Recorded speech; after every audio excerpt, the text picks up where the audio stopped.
choosing a wedding venue is it's a lot like picking a location for a movie set, right? Like Right. if you rent a blank soundstage, you have to build literally every single piece of that world from scratch. Right, yeah. But if you choose, say, like a sprawling, sun-drenched vineyard, the landscape is basically doing half the acting for you. Oh, absolutely. The setting, it stops being just a backdrop and actually becomes, a main character in the story of the event. Yeah.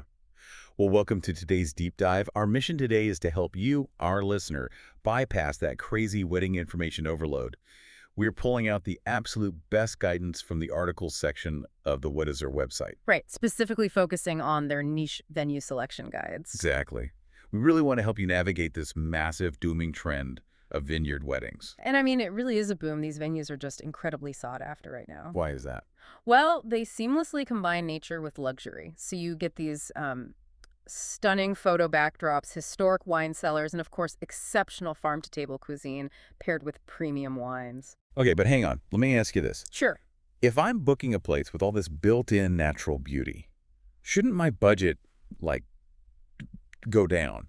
I mean, I'm not buying 50 ceiling drapes or building a massive floral archway. Yeah, that makes sense on paper. Right. Yeah. So why am I suddenly spending just as much, if not way more? It's such a great question, and it's really all about how the budget shifts. You are spending significantly less on floral arrangements and decor because, like you said, the rolling hills and grapevines are doing the heavy lifting. Okay, yeah. But you're trading that decor budget for a highly curated premium experience. So you're paying for specialized sommeliers, high-end catering, things like that. Oh, so the money basically just moves from the florist straight to the chef. Exactly. And the whole engine behind this massive trend is, well, it's deeply visual. It's totally driven by platforms like Instagram and Pinterest. Right, yeah. Yeah, and we're seeing a huge rise in what the industry calls micro weddings. Which are the really small ones, right? Right, like under 50 people, highly intimate. The couple basically takes the budget they would have spent on, say, 300 guests and pours it entirely into this hyper-luxurious, rustic aesthetic for a select few. Wow. Okay, so if I want that specific California glamour, that Instagram-worthy aesthetic, I'm obviously looking at Napa Valley. Right. But Napa commands anywhere from, what, $40,000 to well over $100,000. Easily, yeah. Is there any way to get that exact same vineyard vibe without the Hollywood budget? Yes, but this is where geography pretty much dictates your entire event. Napa really is the Hollywood blockbuster of weddings. I love that comparison. It has this legacy luxury infrastructure. You're paying for that famous Mediterranean climate, the dramatic landscapes, and those huge established castle-inspired venues. Right, especially from May to October. Exactly. It's a fully operational luxury machine. Which means it comes with blockbuster costs. Right. But if you look up north to Niagara-on-the-Lake in Ontario, you get what I like to call the critically acclaimed indie film version of a vineyard wedding. Wait, really? Niagara. Yeah, and it runs more in the $20,000 to $60,000 range. That's a massive price difference. Why is it so much cheaper if they're both vineyards?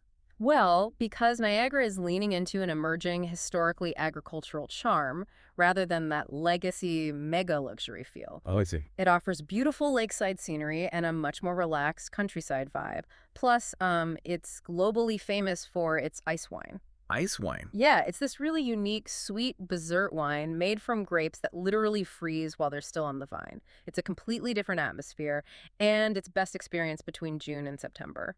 I love that movie set metaphor so much because whether you're shooting a blockbuster or an indie film, you still have to deal with the actual reality of shooting on location. Right, definitely. You're essentially throwing a black tie gala on a working tractor path. That is the core friction of a vineyard wedding, honestly.